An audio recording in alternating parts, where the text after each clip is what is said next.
Daily current affairs important questions MCQ 6 June 2025। Important point. Bharat UN एकोसॉक में निर्वाचित 2026 से 2028 कार्यकाल के लिए भारत को संयुक्त राष्ट्र आर्थिक और सामाजिक परिषद यूएन एकोसॉक में चुना गया। जनगणना 2027 की घोषणा। भारत सरकार ने 2027 में जाति आधारित जनगणना की योजना बनाई है। मनरेगा बजट में 12% वृद्धि। ग्रामीण रोजगार को बढ़ावा देने के लिए मनरेगा MGNREGS के बजट में बढ़ोतरी की गई। विश्व पर्यावरण दिवस 2025 theme beat plastic pollution. Bharat में अरावली ग्रीन वॉल प्रोजेक्ट पर जोर। भारत ऑस्ट्रेलिया रक्षा सहयोग। दोनों देशों ने रक्षा उद्योग में सहयोग और समझौतों को मजबूत करने का निर्णय लिया। बेंगलुरु में भगदड़ हादसा। IPL टीम RCB के विजय समारोह में भगदड़ से 11 लोगों की मृत्यु। यूपी विधायक की अयोग्यता। घृणा भाषण हेट स्पीच के कारण यूपी के एक विधायक को अयोग्य घोषित किया गया। IISc का नैनोजाइम आविष्कार। पल्मोनरी थ्रोम्बोएम्बोलिज्म PTE के इलाज के लिए धातु आधारित नैनोजाइम विकसित किया गया। Clean plant programme. रोगमुक्त पौध सामग्री प्रदान करने की केंद्र सरकार की पहल। मुख्य फसलें अंगूर, अनार, संतरा। UNESCO GeM report. भारत में शिक्षा क्षेत्र में असमानता को रेखांकित किया गया। Urban challenge fund. शहरी विकास को नवाचार आधारित और पर्यावरणीय दृष्टिकोण से प्रोत्साहित करने के लिए शुरू किया गया।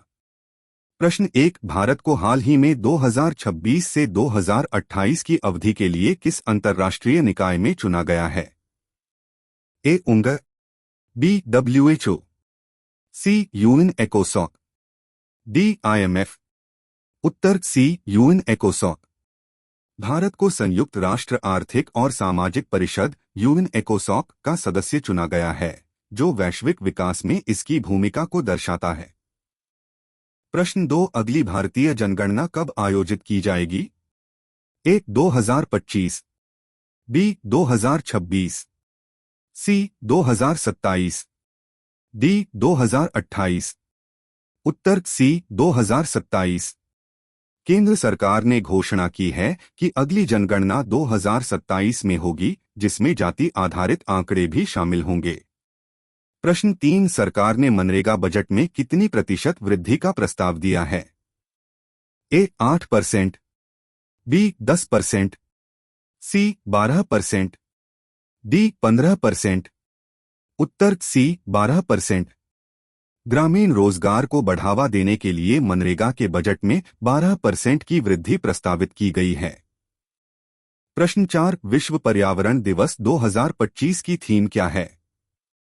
A. प्रकृति की बहाली, B. प्रदूषण हटाओ, C. प्लास्टिक प्रदूषण को हराओ, D. सभी के लिए स्वच्छ जल। उत्तर C. प्लास्टिक प्रदूषण को हराओ। 2025 में भारत ने प्लास्टिक प्रदूषण को हराओ थीम के साथ पर्यावरण दिवस मनाया। प्रश्न 5। भारत ने हाल ही में किस देश के साथ रक्षा सहयोग बढ़ाने की सहमति दी है? A. America, B. Australia, C. Japan, D. Britain. Uttar B. Australia. Bharat और ऑस्ट्रेलिया ने रक्षा उद्योग में सहयोग को गहराने पर सहमति जताई है। प्रश्न 6। हाल ही में बेंगलुरु में भगदड़ किस IPL टीम के जश्न के दौरान हुई? A. Chennai super Kings, B. Mumbai Indians, C. Royal Challengers Bengaluru, D. Gujarat Titans. Uttar C. Royal Challengers Bengaluru. Royal Challengers Bengaluru की जीत के जश्न में हुई भगदड़ में 11 लोगों की मृत्यु हो गई। प्रश्न 7। उत्तर प्रदेश के विधायक को किस आधार पर अयोग्य घोषित किया गया? A. भ्रष्टाचार, B. घृणा भाषण की सजा, C. चुनावी धांधली, D. आपराधिक रिकॉर्ड। उत्तर B. घृणा भाषण की सजा। यूपी के एक विधायक को घृणास्पद भाषण के लिए दोषी ठहराए जाने के बाद अयोग्य घोषित किया गया। प्रश्न 8। IISc के वैज्ञानिकों ने किस बीमारी से निपटने के लिए नैनोजाइम विकसित किया है?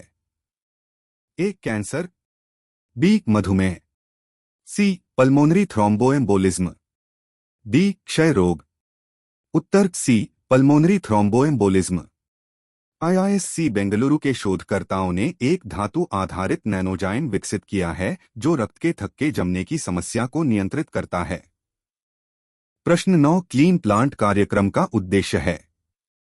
ए जीएम फसलें, बी रोग मुक्त पौध सामग्री, सी जैविक खेती, डी वायु शुद्धिकरण। उत्तर बी रोग मुक्त पौध सामग्री। इस योजना का उद्देश्य उच्च गुणवत्ता की पौध सामग्री प्रदान करना है जिससे बागवानी फसलों की उत्पादकता बढ़े। प्रश्न 10 यूनेस्को जेम रिपोर्ट में भारत की किस समस्या को प्रमुख रूप से उजागर किया गया। ए कम साक्षरता, बी शैक्षिक असमानता, सी परीक्षा का दबाव, डी पुराना पाठ्यक्रम। उत्तर बी शैक्षिक असमानता।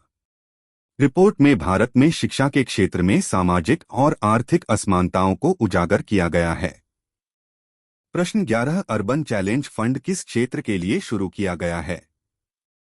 ए ग्रामीण सड़कें, बी वन विकास, सी शहरी अवसंरचना, डी नदी सफाई। उत्तर कैमंट करके बताएं।